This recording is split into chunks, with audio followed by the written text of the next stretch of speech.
Let's talk about it. Let's talk about it. What you all the latest trending topics, we gon' talk about it. If you really bout it, tune on in, no need to side it. Go and hit the like button and sign up to subscribe it. Let's talk about it. Let's talk about it. What you all the latest trending topics, we gon' talk about it. If you really bout it, tune on in, no need to side it. Go and hit the like button and sign up to subscribe it. Let's start it off with Mr. Brady, play the game to win it. Whatever that you think you analyze, then he gon' spin it. C-note on the money, get it straight from the beginning. Hit you with some quotes before you know it's gon' be trending. These boys ain't no rookies, they some veterans like BA. That's why we got real ones on the team like that boy TA. No, I ain't for GA, but I do keep it the G-way. Just like that boy Ant B when he breaking down the replay. Let me prick your brain, who you pick to win the game. Cause I can't pick a thing until I hear from Jamie Drain. Just sum it up, come have some fun with us from 8 to 9. We do this every Wednesday, talking sports, we going live. Let's talk about it. Let's talk about it. What you all the latest trending topics, we gon' talk about it. If you really bout it, tune on in, no need to side it. Go and hit the like button and sign up to subscribe it. Yeah, this following program is gonna be brought to you by Hello Black Man. Tune in every Wednesday from 8 to 9.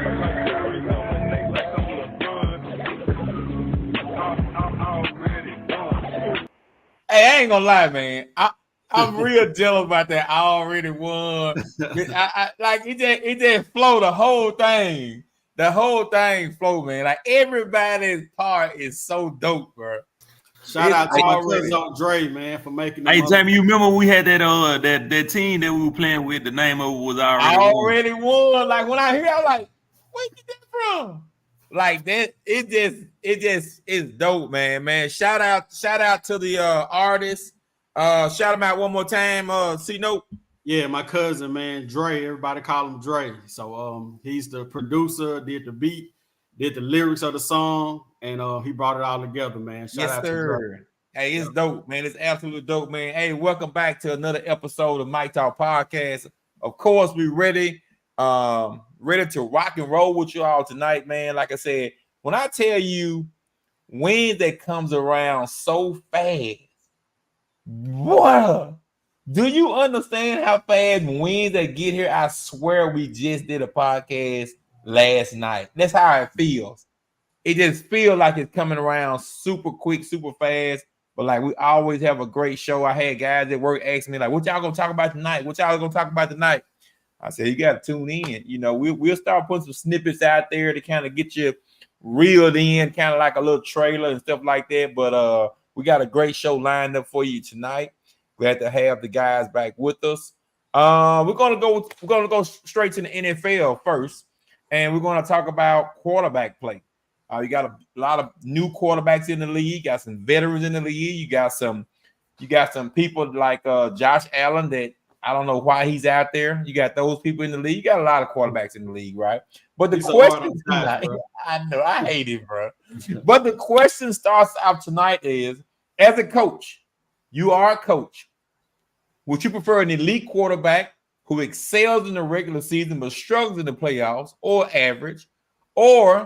an average quarterback who finds it hard to reach the playoffs but shines when he gets there? What are you more comfortable with? Let's go with Ant B. Come on, Ant B. What you think? What quarterback you taking? Well, I'm one of them people is, man, everybody wants an elite quarterback, you know, yeah. No doubt. But if that elite quarterback is never going to get me over the hump, why should I want an elite quarterback? You know, if he's never getting me what we want, what we look for, and which is the championship. So for me, I want to take average quarterback, which is averaging my guy that I have over there in San Fran, Brock Purdy. You know what I'm saying? and step up in the big time games, because I mean, at the end of the day, if you go, you know what I'm saying, 17-0 and lose that first game in the playoffs, what have you accomplished? Nothing. Okay. So if you go out there and you know what I'm saying, you go 10-7 and make a wild card and you lead your team all the way to, you know what I'm saying, winning the ring, what have you accomplished? A whole lot. So of course I'm with the average quarterback that gets the job done in the postseason when the games really matter. I like it. Sounds good. Talk to me, Mr. Play to Win. That's your whole name. Your whole name says a lot. Mr. Play to Win the game. Hey, nice segue right there. Yeah. When I first saw the average quarterback rising to the occasion, Brock Purdy was the first quarterback I thought about. Yeah. That fits in well. And I mean, for me, I would rather have an average quarterback too, because the playoffs is an at the moment event. Okay. You only have a few games versus the entire regular season. So if I can get you to play your best ball in that five game stretch, yeah, I'll take that all day. You're not worried about seeding. You're not worried about stats. I'm not worried about none of that. You're not worried about none of it. None of that. Once you get in, you got an opportunity. You got a chance. It's a new season. If I got a good defense behind him, yeah. Hey, just get in and be a game manager. And don't mess it up. Don't turn the ball over. Put points on the board, and let's trust our defense, and we can get a win. Well, I find it very unique that two football-driven guys go this route. Well, let me say this first. Okay. I'm a Titans fan. All right. I've only had one good quarterback, and that was Steve McNair. Okay. So I'm used to average quarterback, so I have no choice but to roll with the average quarterback. You know that lane well. I do very well. Okay. Hey, we ain't short stepping over there in San Fran with the average quarterbacks. I mean, it's been tough, man. Listen, when you really think about, what is an elite quarterback, how you got to really think about quantify how many elite quarterbacks have we seen in the last 10, 15 years? Like this elite quarterback, we don't have to debate it.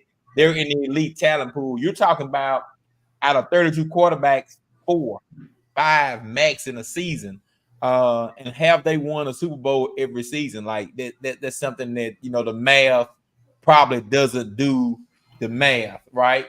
How many elite quarterbacks are actually winning that thing? C-Note on the money. Talk to me. Who you picking right here? Well, it's a very nuanced and layered conversation for me. Okay. When it comes to mind for me, I think about Eli Manning versus a Lamar Jackson, if you will. Also, maybe like I said, a Brock Purdy. But put up the graphic that I sent you on Lamar Jackson, because I got it right here. To me, he's the picture perfect example of this. On the opposite side. Yeah, on the opposite side in terms of excellent in the regular season and not so well in the playoffs. I got it right. MVP in the regular season. Absolutely, 2-time MVP, one-time unanimous. So, I mean, he's the picture perfect example of that. But I think a level of accountability has to be placed on the coach and the people that put you in these positions. And you deal with people according to knowledge, I like to say. Mm-hmm. When Lamar Jackson has a tendency to have bad decision-making skills, because it's not talent, it's not skill set, it comes down to decision-making, and you're coaching him up in those situations. As you see the graphic, he's a third all-time in winning percentage in the regular season, or actually overall. This is overall. So third overall in the history of the NFL. You got Tom Brady, you got Pat Mahomes, you got Lamar Jackson, you got Joe Montana. These are all GOATs of the NFL in terms of quarterbacks. All these other guys had Super Bowls on their resume. The only one that does not have a Super Bowl on his resume is Lamar Jackson. You can take it down now, James.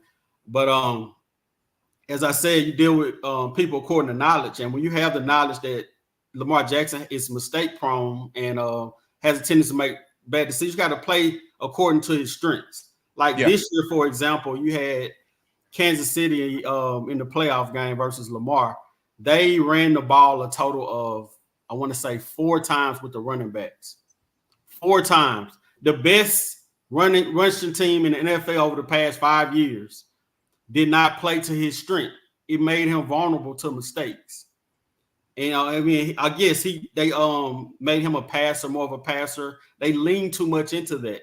When it comes down to it, you got to have a balanced attack. If you look at Pat Mahomes on the other side of the ball, they averaged 2.5 yards a carry, yet they ran the ball a total of 32 times, 24 to running back and 8 with Patrick Mahomes. Right. Regardless, we're gonna give you some runs. We're gonna give you make you gotta respect the run. There you go. So personally, to answer your question, I would take the more talented quarterback, because in certain situations when you're losing and you need to come back, there's nothing that can replace that talent that can get you over the top and make those special, unique plays when you need them. But you also got to vacillate between understanding when I need to be a game manager and when I need to be Superman, and do those things when needed, and not every down like you think. You don't have to play hero ball every down. Patrick Mahomes is a great example. He managed that game. He managed the game to a win when they played the Ravens, because there was elite defense, and he knew the person that made the first mistake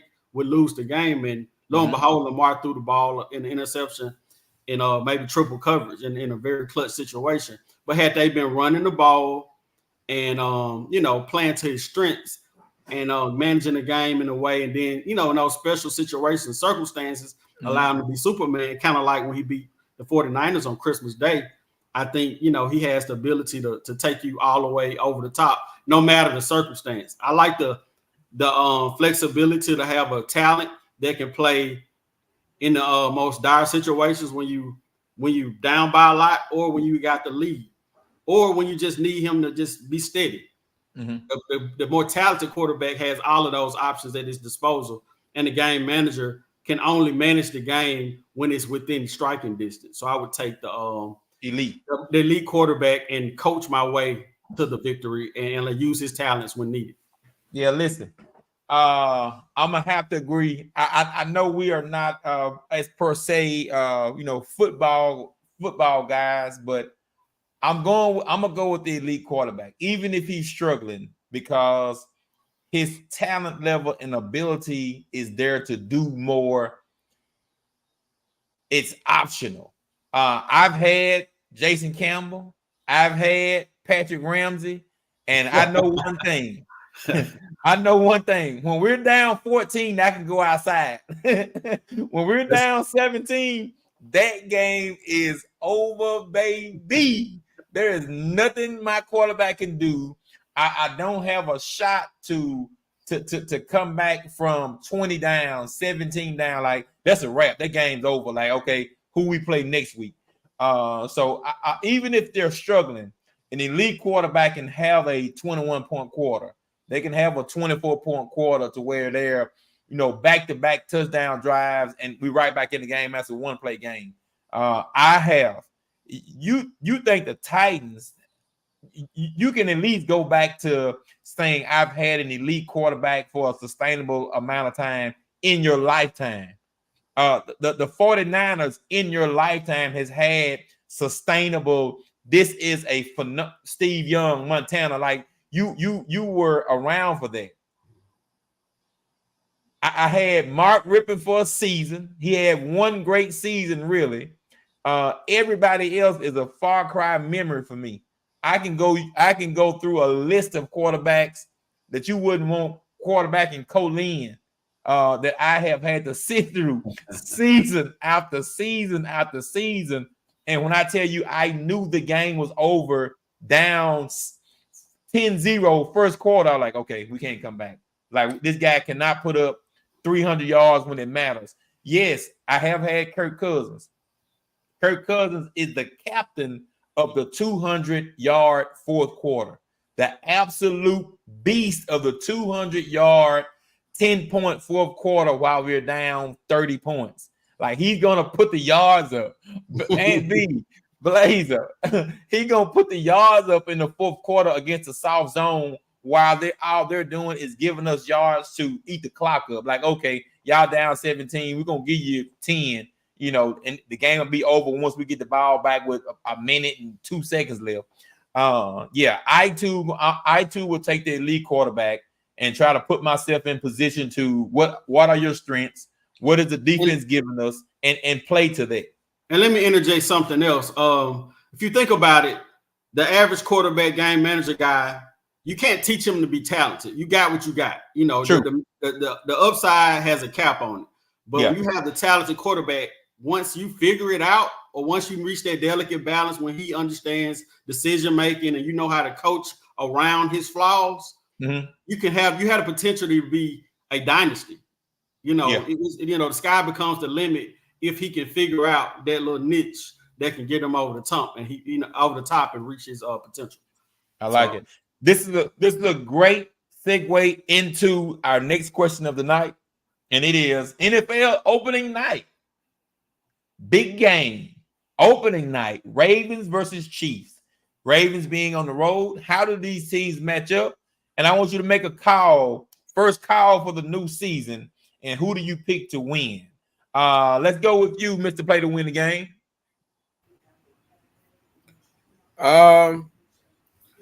The Chiefs started off real slow last year. I think they started off like 1-3, something like that. Yep, I think 1-3. So I think they lose opening night to the Ravens. I see Lamar playing well. Derrick Henry, I give him about 60 to 75 yards on the ground, and maybe getting a couple of good screen passes. I got the Ravens 27-17. 27-17. Sound like a board play, huh? Put it on the board. I'm writing it down. I'm definitely writing it down. I bet. Let's go to the Bay. What my man Brock Purdy got to say about this?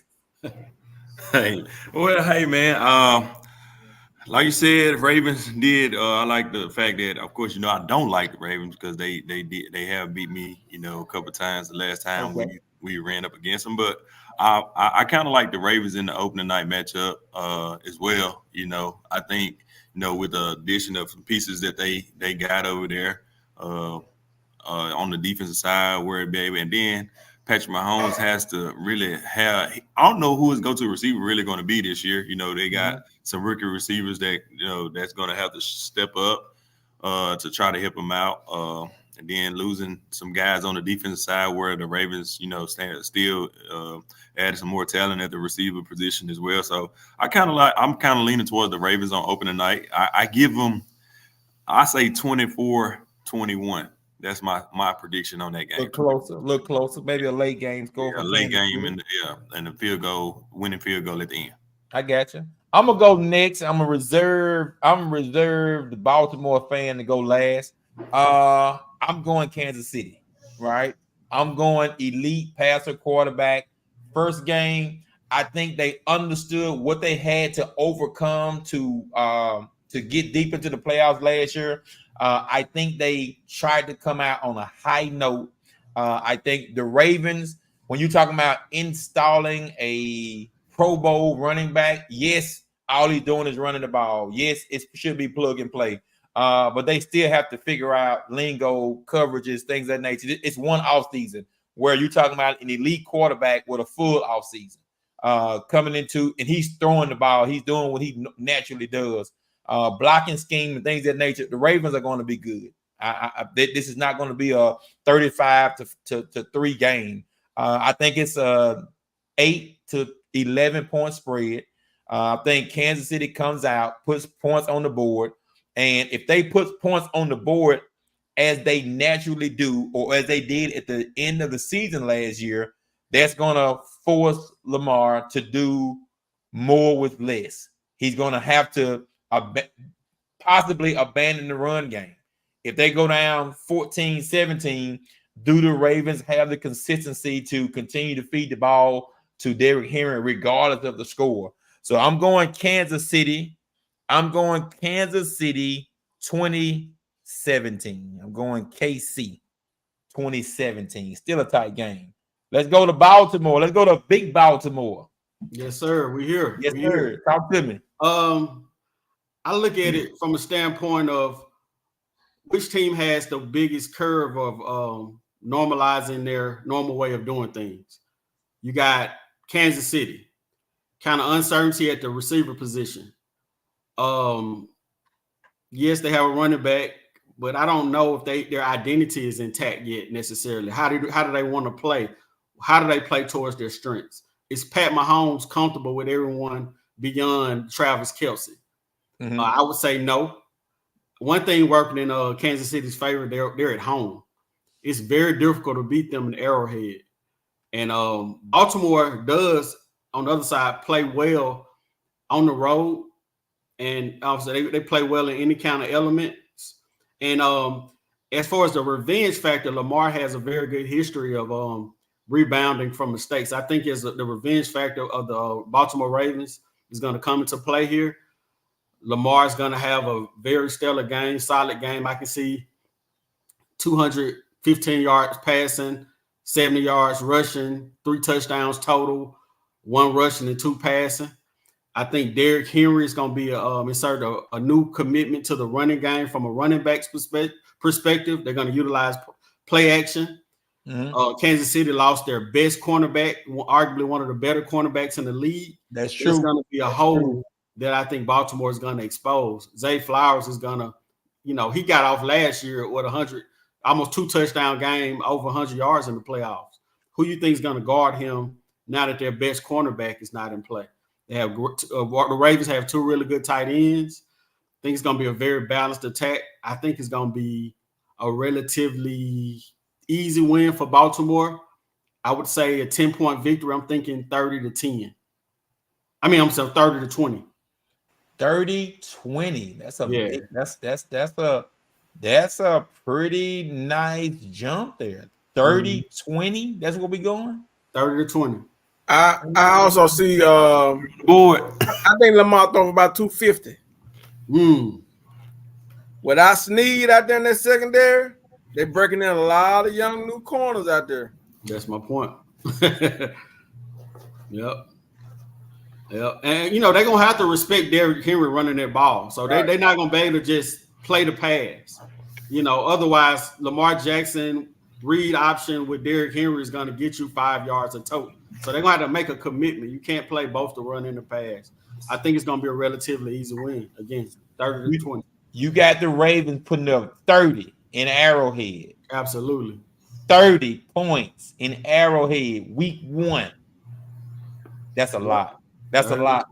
I gotta see your ticket. I gotta see your ticket. I gotta see your ticket Sunday morning. See note on the money, baby. Don't call me after nothing. See note on the money. It's there. I got you. I want to see it. So we're going to switch gears just a little, and we're going to go to NBA free agency. And what we have here is one of the most, I will say, I want to say it's almost an underrated free agency this year. Because it has been exciting, but some of the bigger names you thought would move, we kind of see they didn't, and then that level 2 tier of, I guess, the trio, the big 3, those pieces being in place, even if they were a little aging or it was time to move on. So let's talk NBA free agency a little bit. We're going to talk about what are your biggest takeaways of the NBA free agency so far. Let's go with Blazer. Let's go with Ant B. Let's go with the main squeeze. The main squeeze. Let's go with the main squeeze. What do you got going on from your standpoint of NBA free agency 2024? Of course, because I've been following this guy for, the last couple of years. When he ended up in OKC, Paul George. I think Paul George going over there to Philly is going to be a big move for Embiid and Maxey. People don't realize if Embiid can stay healthy, I think they're going to be able to make a nice run. Not taking anything away from Boston this year because Boston just dominated everybody that they played. But when you look at the Eastern, their road to the Eastern Conference Final and the NBA Finals, they did go up against a couple of teams that were banged up. Of course, that is part of the game. But my biggest, I like Paul George to Philly. Of course, like I told you, I'm a fan of PG now, 2-way guy. I've always been a guy that thrived on defense when, playing ball. If I can stop you from scoring the ball, it's a win. It's a win for me. So, I like a guy that got that grit, about defensively, not wanting you to, put the ball in the hoop. Clay, well, I guess we won't talk about that one right now, but there's some another move that I like. The guy, dang, who was it? I can't remember the guy's name. No, he haven't signed yet. I'm sorry. I was thinking about DeMar Rosen. But the other guy that I thought about that he has not signed, I thought he would probably end up. But the guy that really I feel like was a steal is just the one I'm talking about, Kevin Porter. You know, he had those allegations. That girl said that those allegations. Yeah. That whatever he did to her, or whatever. But I think the Clippers getting that guy is going to be a big steal for them. If Kawhi Leonard can stay healthy, you know what I'm saying? The biggest problem has been people don't know it, but Kawhi Leonard has only played in like four playoff games since he's been in with the Clippers. You know, he got hurt games that he really shouldn't have, played this year against Dallas. I think they were doing good without him against Dallas this year, and they put him in, and he messed up the rotation. So I kind of like that team right there is kind of like a what if type deal. If Kawhi Leonard could stay healthy, getting Kevin Porter was like one of my biggest takeaways this free agency so far. I'm gonna quickly give some quick stats before we move to the next person. Of course, we just had LeBron do his 2-year, $104 million deal. It's a 1-1. LeBron is he's beyond the GM. Understand that. Like some of the things he does, he's not signing a long term. He signed a 2-year deal. Next year he has a player option. So guess what? He can opt out again, do a 2-year deal, and he is a king at that. I hope some young players are watching what he's doing from that standpoint. You talked about Paul George, Tyrese Maxey re-signed, 23-year-old scorer after in Philly, James Harden, OG, Isaiah Hartenstein just signed his deal with OKC. DeMar DeRozan, TBD. Malik Monk, Emmanuel quickly re-signed. Klay Thompson on the move. Obi Toppin got $60 million. Tobias Harris on the move. We got Russell, Bruce Brown still out there. Some possible moves could be made there. Miles Bridges, another name. So it's Buddy Hill's name is being thrown out there right now. So there's quite a few names out there that are still to be determined. Let's go, Mr. Play to win the game. What's your biggest takeaway from the NBA free agency 2024? The Celtics are running it back. They running it back. They went out, locked up all their key guys. They did. You know, and to me, they saying, "Hey, who got it better than us?" Right now, I don't see nobody that can beat us. That's what they're saying. You know, I like the 76ers getting PG-13. I like what the Knicks did. They stacked. So I think the East could possibly be more competitive than the West. Only big splash in the West was Klay to the Mavs and PG leaving. I like the big guy Hartenstein that OKC got. So I got Denver and Dallas as the teams to beat out West, with the Thunder creeping up also. But, you know, like I said, in the East, it's still the Celtics for me. I got you. Sounds good. C-note on the money. Talk to me. What's your NBA stat line this year? Who made some move that really made you say, okay, we got some here? Brad stole a little of my thunder. And speaking of thunder, I'm going with OKC all day, man. I think they made the biggest jump. I mean, they already were contenders. They proved to be contenders last year. They got a lot further than people ever would have envisioned, going all the way to the second round, and were very, very, very competitive in that series. You know, I think they were small incremental moves away from advancing and potentially even going to the finals. I think they would have matched up against the Mavs a lot better than the Wolves would have. So OKC, I love the addition of Alex Caruso. I love the addition of obviously the Hartenstein, the guy on the screen right here. They were in need of a big, really bad. The biggest guy on the team was Chet Holmgren, and he's really not a true center. They finally have the true center that they really needed to counteract the guys like a Jokic and Anthony Davis and things of that nature to be a physical presence that you have to respect in the paint. Hartenstein's a good passer. He's fundamentally sound. He outplayed his contract, and he was rewarded by signing a huge contract with OKC. So I love the defense with Caruso, the point of attack defender. You have Lou Dort, another point of attack defender. Shai Gilgeous-Alexander is an elite defender as well with long arms.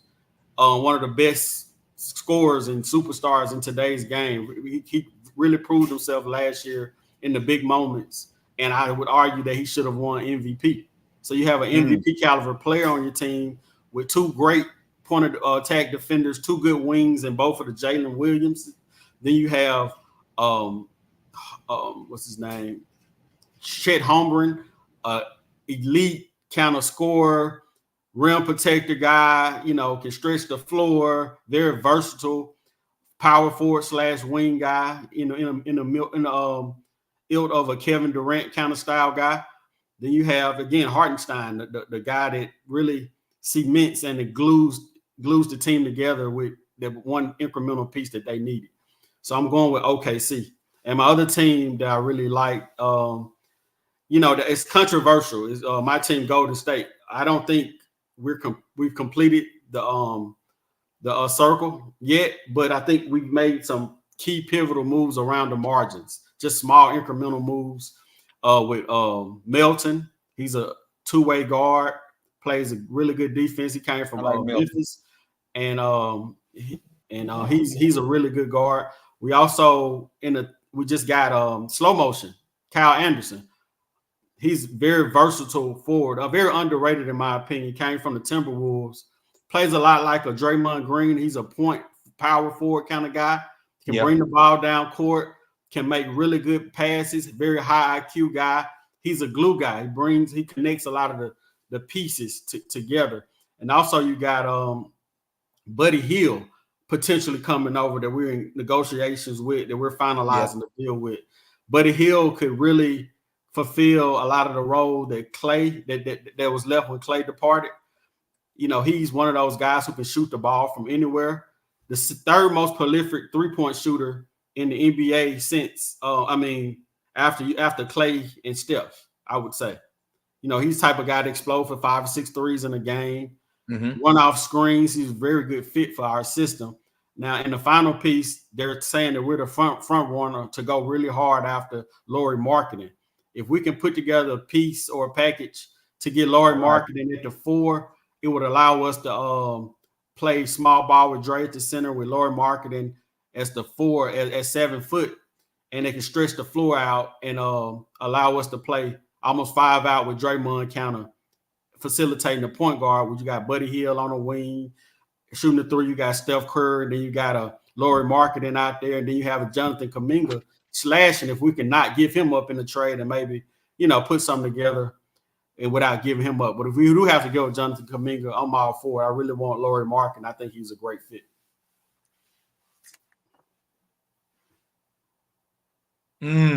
Interesting.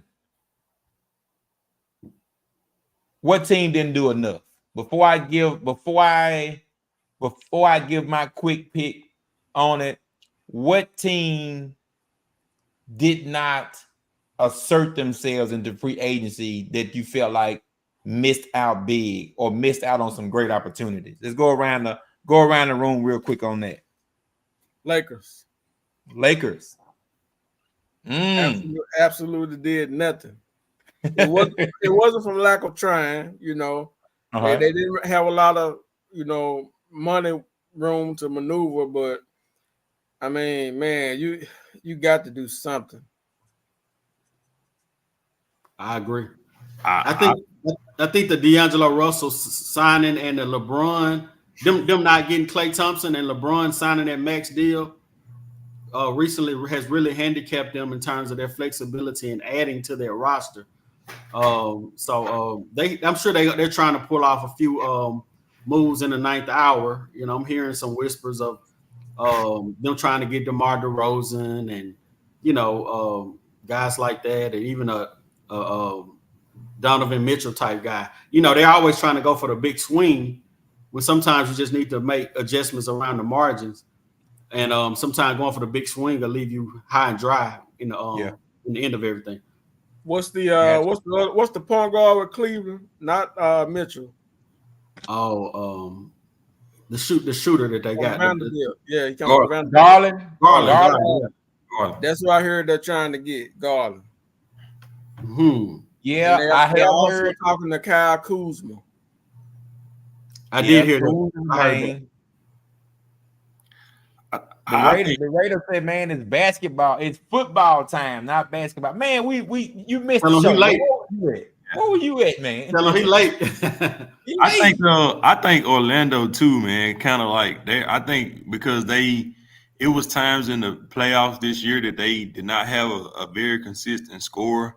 Where somebody that when they needed the bucket in the crunch time, I think them not. I know they picked up KCP, but I still think they need a good superstar over there with Chero, and Wagner, to try to help them make a deep run like they have in when they had Dwight Howard and Ray Lewis and Hito Turner and those guys like that. So I think they're just missing one of those people that they can count on to go get a bucket, a star guy. I have one more team as well, Jamie. The Milwaukee Bucks. It's like, to me, it's like, what are you doing? You have Damian Lillard. You have Giannis Antetokounmpo. You got, the twin, the big twin over there. They're shooting threes. They got pieces, but they lost so much defense when they lost Drew Holiday. They need to replace that guy. Never replaced it. They never replaced it. I would recommend that they come get Wiggins from Golden State, who's on the block, who obviously proved that he can check a guy like a Luka. They need a two-way guy who can maybe score 15 points here or there and also lock down the other team's best player. And I think Wiggins fit the bill. And I think we could use some of the pieces off their team. So that's what I would recommend. Don't forget they got Thanos Antetokounmpo too. Yeah, they got him. That's the problem right there. He said, "Don't forget." Man, you funny. I'm gonna be a homer on this one because I love what the Knicks did. We hadn't had a good team since the mid '90s. When you talk about starter potential, we're going to be a 9-man rotation, and there's nothing you can do about it. We're going to be a 9-man rotation. There's nothing you can do about it. Mitchell Robinson will start at the 5. Randall will start at the 4. OG will start at the 3. Michael Bridges will start at the 2, and Brunson will start at the 1. We're locked in at starters. The first man off the bench is going to be Josh Hart. Going to play a lot of minutes. So that gives you a heavy 6-man rotation. Dante's Inferno. He will definitely get his minutes. He's the shooter. He's the height. He plays great defense. He's undersized, but he has all the heart. The Knicks fans love him. That's going to give you a 7-man rotation. 8-man rotation. McBride will get his. McBride played big minutes in the playoffs. So he's a part of our rotation. They talked about making some trades in the offseason. They said McBride is untouchable. Now, he won't be a part of no deal. If we got to go over the cap, around the cap, it don't matter. McBride's not there. I love Tyler Kolek, the guard we picked up in the draft. He's a 6'1". All he has to do is come in and do what he does best, lead the Big East in college basketball in assists. He has the shooters, OG, Bridges, Brunson, Hart, Dante, McBride, Randall. He got to come out. He will be able to come out there and just play basketball. I love him as a point guard pickup for the Knicks. Who didn't do enough for me is Minnesota. Minnesota did not do anything to help their playoff run. They saw where they fell short in the playoffs. They signed Ingles as a big. So now they have another big that can kind of stretch the floor some, but he does exactly what Cat does. So he can give you minutes. He gives you nothing on the defensive end, and that's their big signing. While everybody in the West It's kind of locked and loaded. I don't like Minnesota sitting back waiting, especially when they had cap space. They don't have anybody under a huge mega max deal. So this should have been a possibility year for them to make moves, go get a Russell, go get a Wiggins to pair with Anthony now. Don't wait till he signs a max deal and then you trying to get a vet minimum guy over there to play 30 minutes. Like you don't do that. So I hate that they didn't push more in the offseason. Supposedly they got the kid out of Kentucky or wherever. Dillingham. Yeah, it's supposed to be the steal of the draft. So they expecting big things out of him. But again, I'm with you. They need a veteran, more of a veteran guy that has some experience. Right. You're talking about a playoff team count on a rookie. You know, like that to me, if he gives you 10 and 5, he gives you 12 and whatever, I think that's a great pickup. Absolutely. Especially at pick 8. If you're expecting him to come in and start and be the duo, I think you're putting a lot of pressure. Not saying he can't handle it. I've heard great things about him as well. I've watched a lot of highlight tapes when they said steal of the draft at pick 8. But Minnesota has a very high expectation going into the season. Absolutely. They're expecting them to be right in the Western Conference Finals or at least deep into the playoffs, second round minimum. Anything beyond the second round, Minnesota has failed this year. They failed Anthony Edwards as well. We're going to get a little more specific here. And I know we got the Raiders with us. He's going to hate this next question. We're going to stick with basketball one more time. The last big name to move was Klay Thompson, leaving the Splash, leaving Golden State, leaving the legacy. He left along basically an empire, and he moved to Dallas. So the Dallas Mavericks, we talk about them a little bit also. Acquiring Klay Sizzle, is it legit? Is it legit? Was it just Sizzle? Was it just a name to go grab? Or was it legit? Like, hey, this guy is going to come in and help us. Will this move push them over the top? Did Klay leave the Warriors for money, disrespect? Like, what was the reason for him really leaving? The money was there. It was available. They could have made it. And we're going to talk Warriors, Dallas, Klay, Luka, and company. Let's go, Mr. Play to Win a Game. We'll kick you off with it first. It was straight sizzle like bacon in a skillet. Klay is not that guy anymore. I don't see this move being big for the Mavs. Mm-hmm. It's flashy, it's cute. You know, it's cute. It's a cute move. They may be the worst defensive team in history. Oh boy. Luka can't guard. Klay can't guard nobody. It's terrible. So if I had the plus or minus win total, you know how they do that in the trade when you make that trade, right? What you going to give me plus or minus? I tell you what, let me do this first. Let me look up something real quick for you. In Dallas Mavericks record 2020 2023 or 2024. They went 50 and 32. 50 and 32. That's what I like about you, my boy.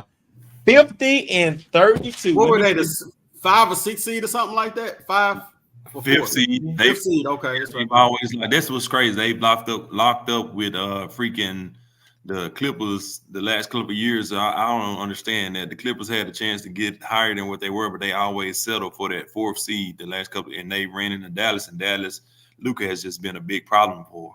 They have. That's why I'm glad he got out there. Give me plus or minus for Dallas at 50 and 32. That record ain't gonna be no more better than 50 and 32. 50. So you giving them flat. They'll come back with 50 wins after adding Klay. I don't see a big increase. Plus 0. Correct.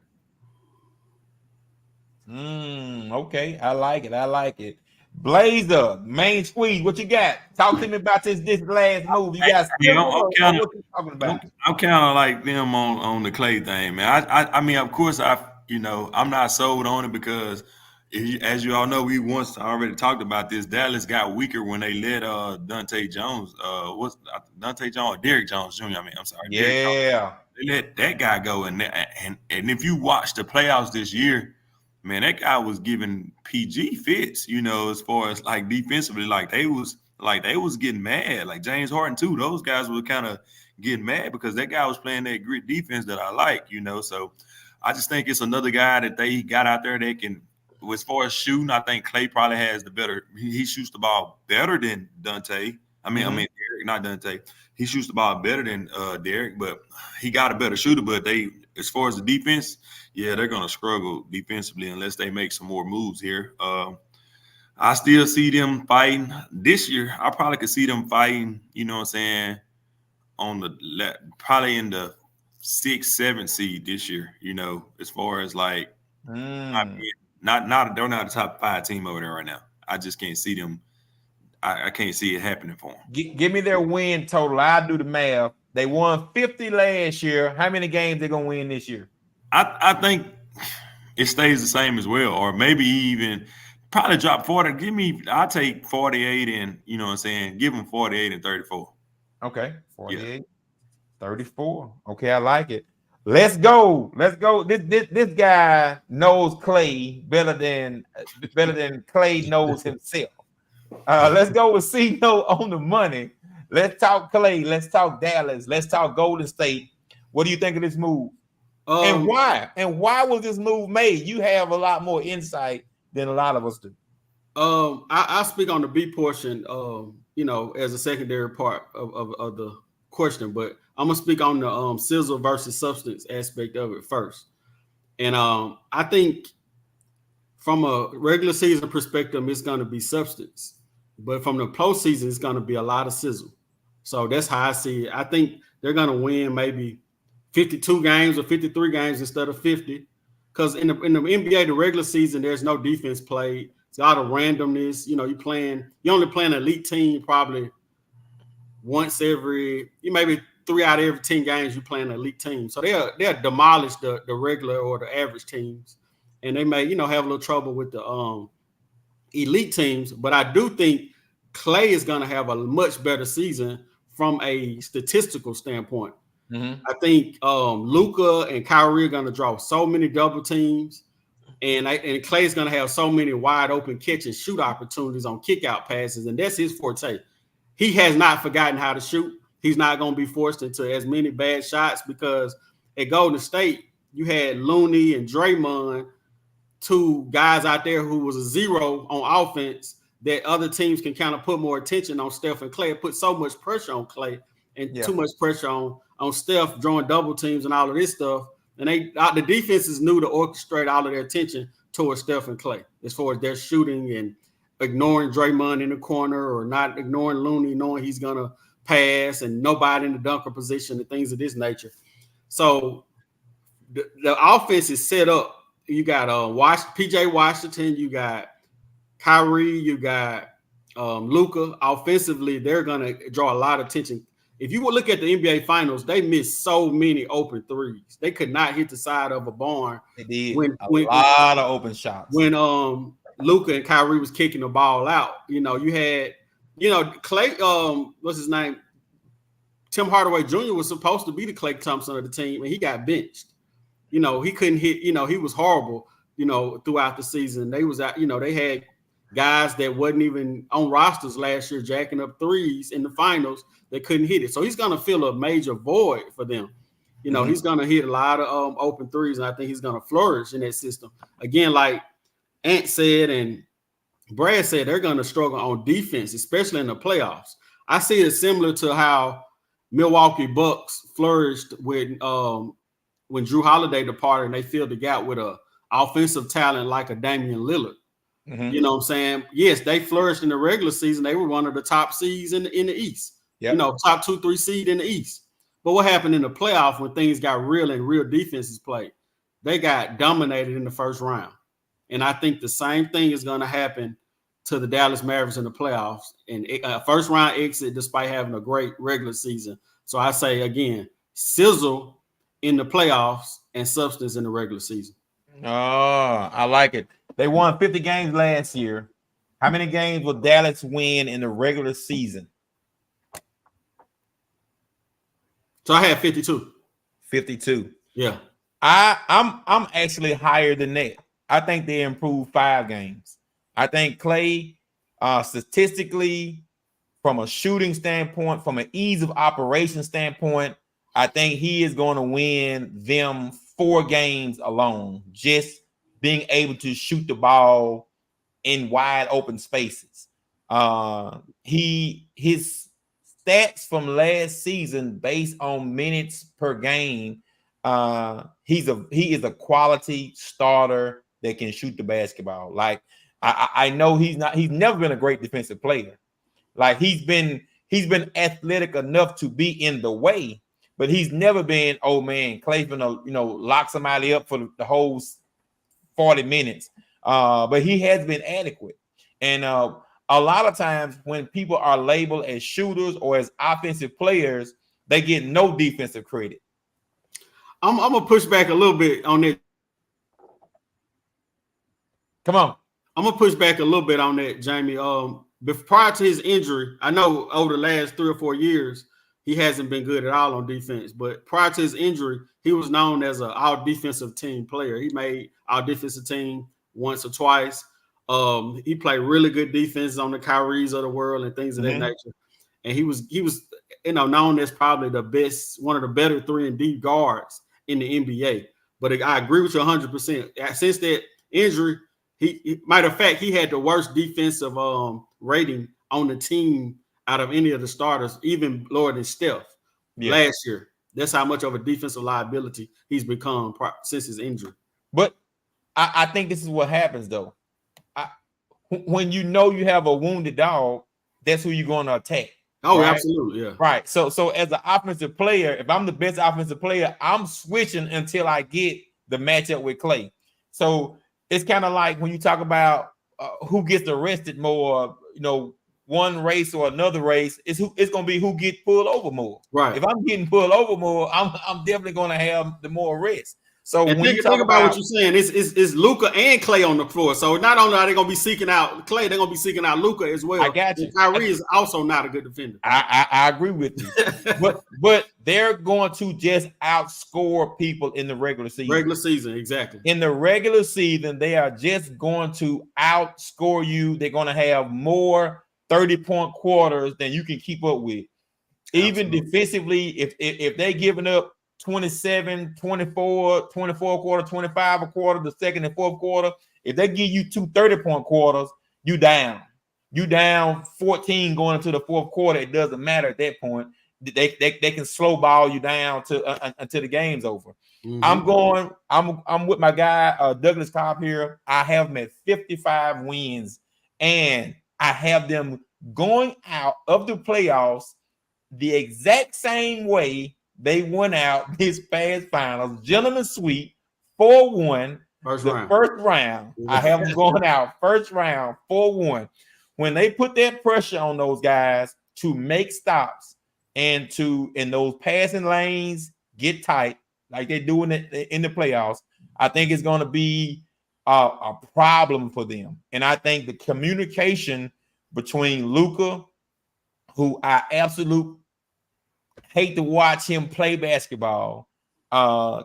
Clay does I have seen him have temperament problems or very vocal when things aren't going his way or he thinks things should happen a certain way on the court. Normally through the regular season, that's no big deal. We'll work it out. But when you're talking about we got 4 games to figure this out or we at the house, I think what happens is I think I don't say explode, but I think 4-1 is giving them a lot going into the playoffs, going into a team that can play defense, pass the ball, and shore them up. So that's kind of what we go ahead. I agree. Yeah. What's up with the Hario? So I have them winning 55 games. Part B. Go ahead. Nah, we're gonna do part B of the question. Yeah. Okay. So the part B of that question is why? Why did Clay leave? What was the purpose of him leaving Golden State this season and they had money on the table? I'm gonna let you do your take on that and give us the inside scoop. All right. From my knowledge, it started with all the way to last year. It's been, like you said, Clay has been very disgruntled.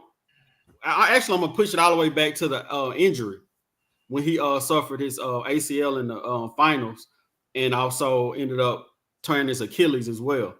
Clay is a very emotional guy. He's always been emotional. Jamie, you hit it on the head a minute ago when we were doing the commentary. When he has something to prove, he over emotionalizes. He wants to be respected.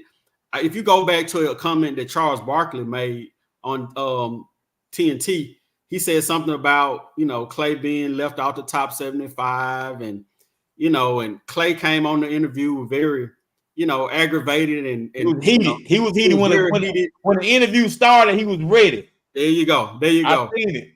He was mad that he was left off of that. He always wanted to respect, a certain amount of respect, and how he was perceived means a lot to him. You also look at how agitated he was when him and Booker was going at it during the game, and he was just waving the 4 rings in Booker's fingers. Everything, he's been on edge lately. A lot of uncharacteristic behavior. You got on edge Clay, then you got normal Clay. Because Clay's, prior to the injury, he was perceived as a very laid back guy. Real silent and, let his game do the talking. Now he's been on edge, very emotional, very easily triggered, things like that.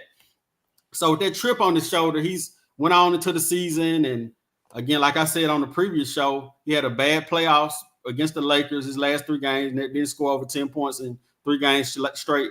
Then the last game of the season, he scored 0 points, 0 for 10 from the field. So again, a lot of emotions going through that. The team organization offered him a 2-year, $48 million salary. That's $24 million a year. And if you think about it, he ended up taking, the Lakers offered him $20 million a year. And he ended up going to Dallas for 3-year, $50 million a year, $50 million deal, which comes down to about $16 million a year. So he took less to leave Golden State.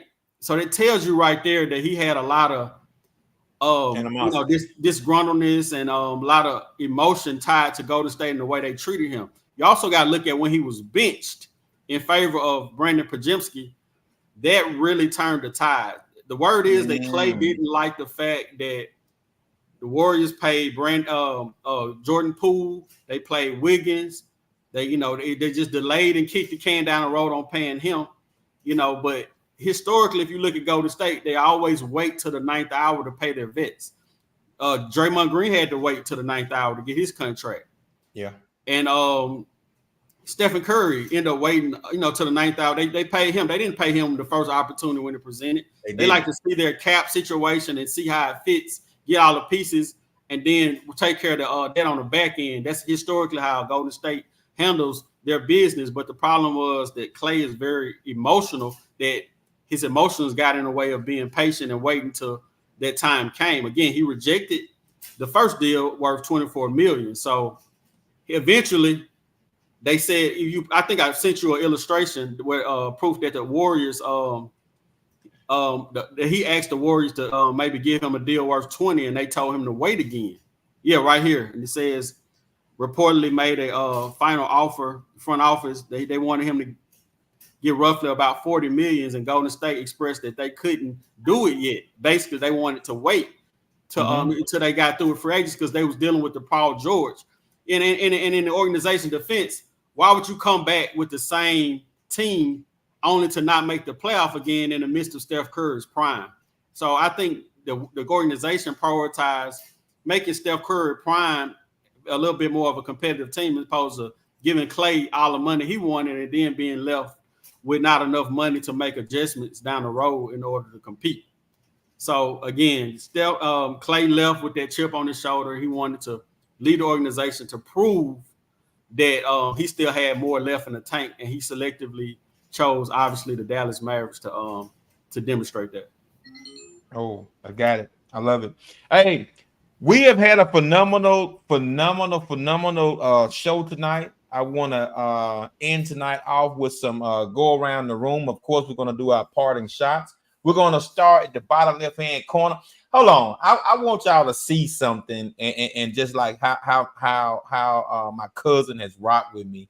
I'm gonna give a shout out to Mr. Play to Win the Game. Mr. Play to Win the Game. Show him the shirt you got on. That's Rooftop Security summer series from that shirt is 10 years old. And when I said, I'm like, man, where you get that? Listen, I don't even have it. That's throwback. You know what I'm saying? I know tomorrow is Thursday, so that's throwback Thursday a day early. So we're gonna go to Mr. Play to Win the Game for his parting shots as we end the night's broadcast. This weekend, Saturday and Sunday, I'll be supporting my godson. He runs track. He's running AAU track. He was a part of state. He ran in state his 7th and 8th grade year. Now he's going to the 9th grade. And we'll be at Hughes Field on Saturday and Sunday, where he'll be running for a chance in the Junior Olympics. So that's huge. Yeah, we'll be supporting. Thank you much. That'll work. Let's go with Blazer. Talk to me, Blazer. What you got, man? What kind of hey, all I got to say is, man, you already know what it is, man. Hey, man. Hey, listen. I know a lot of y'all don't know about it, but man, if you really haven't tapped in, bro, tap in with the main squeeze, man. Get you that juice, man. You wanna, you know what I'm saying, get your health right. You know, want to lose a few pounds or something like that, man. Just tap in with the main squeeze. You know, yeah. I'm gonna take care of you. Yeah, if you want to be up all night, get on that flight, baby. Get on that flight.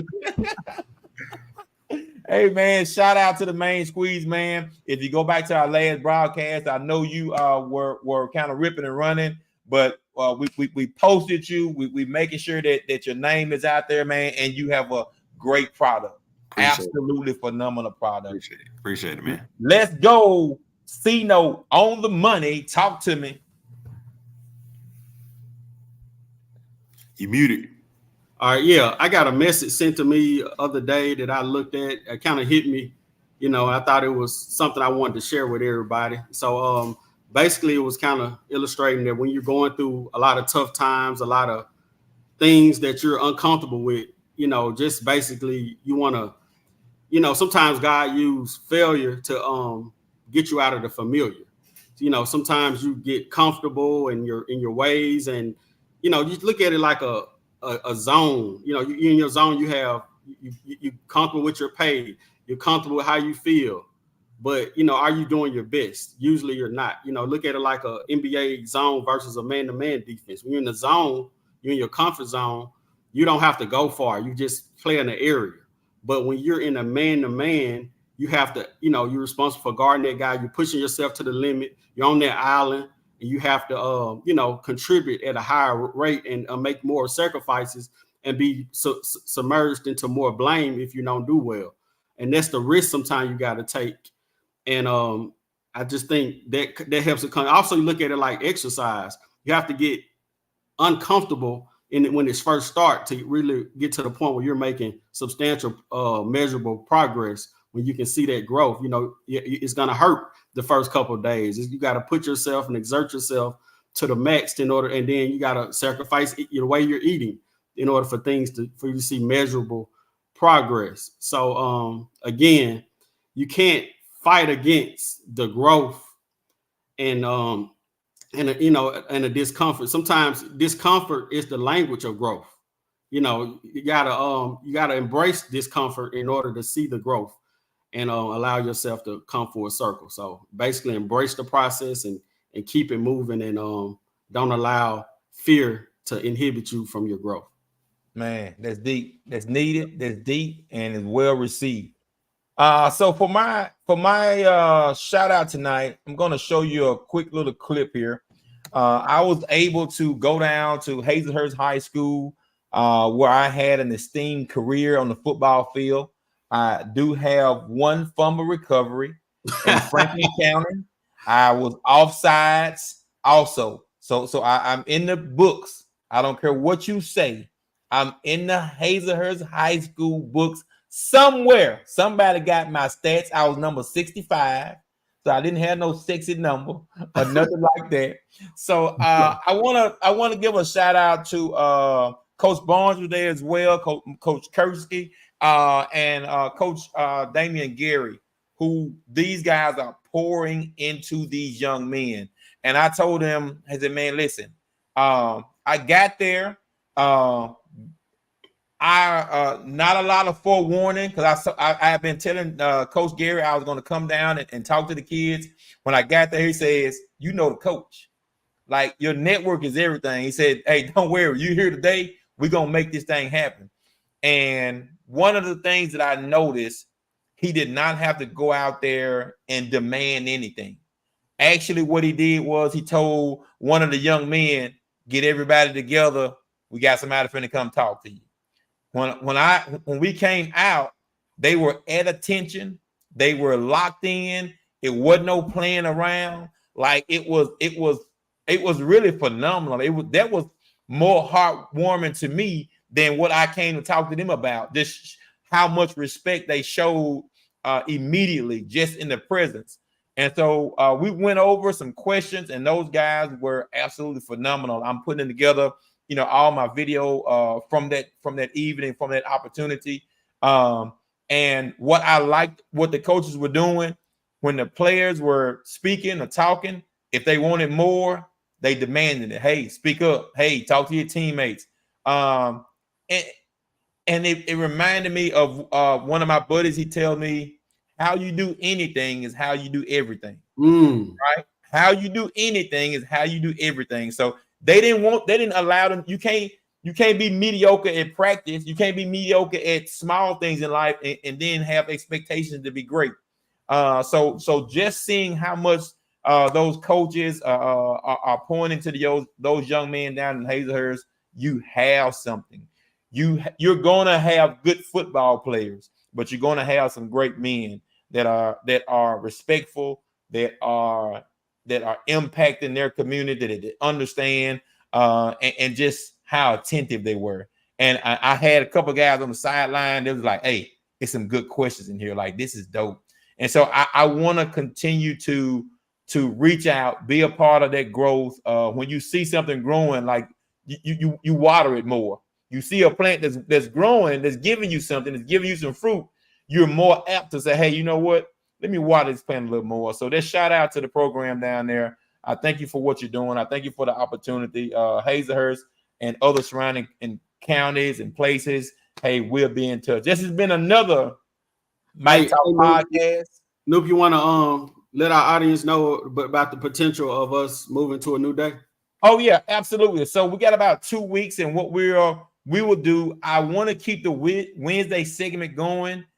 Even if it's a 15-minute segment, 10-minute segment, because the music is too dope. The music is too dope to let the Wednesday go. Like, if I just got to hear it, I just play it when I want to because the music is so dope. But possibly moving to a Sunday morning. So like a Sunday morning sports reporters will come on. You guys will give your picks, football picks of the week. I'm looking at one game and one game only. I'll watch the rest of them, but I'm only considered. I'm just really watching Washington. So I'll watch the rest of the league, but the rest of you all are really into picking and point spreads and stuff like that. I don't have a clue. I don't know what's going on. I don't know plus minus this and the other, up and under, and 29.5 yards. I don't know if that's a good pick or not. So I'm gonna let y'all guys do y'all thing. That's what a smart man do. Let the big dogs eat, and I'll come in, clean up, and talk about the stuff I gotta talk about. So we'll be looking for that maybe the next 2-3 weeks, potentially on the week of the 21st. We'll be making some changes, but we'll keep that Wednesday going, even if it's a short segment. You guys have been absolutely phenomenal, and I appreciate your time and effort and coming on and giving us this hour and a half every single week. All right, we're going to back us out, and we're going to give y'all, man, I love this theme music. I ain't lying. This theme music is so fire. This theme is so far, man. It's been a good show, man. We appreciate it.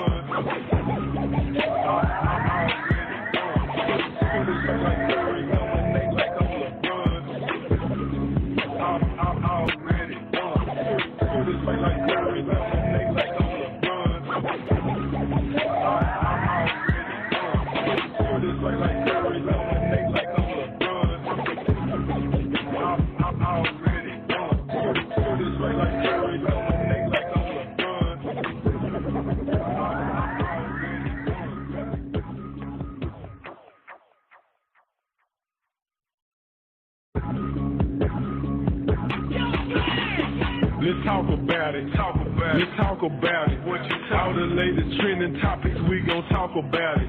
If you really about it, tune on in, no need to side it. Go and hit the like button and sign up to subscribe it. Let's talk about it. Let's talk about it. What you all the latest trending topics, we gon' talk about it. If you really about it, tune on in, no need to side it. Go and hit the like button and sign up to subscribe it. Let's start it off with Mr. Brady, play the game to win it. Whatever that you think you analyze, then he gon' spin it. C-note on the money, get it straight from the beginning. Hit you with some quotes before you know it's gon' be trending. These boys ain't no rookies, they some veterans like VA. That's why we got real ones on the team like that boy TA. No, I ain't for GA, but I do keep it the G-way. Just like that boy Ant B when he breaking down the replay.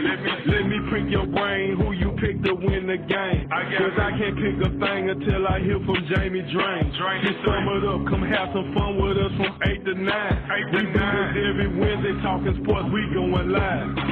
Let's talk about it. Let's talk about it. What you all the latest trending topics, we gon' talk about it. If you really about it, tune on in, no need to side it. Go and hit the like button and sign up to subscribe it. Yeah. This following program is gonna be brought to you by Hello Black Man. Tune in every Wednesday.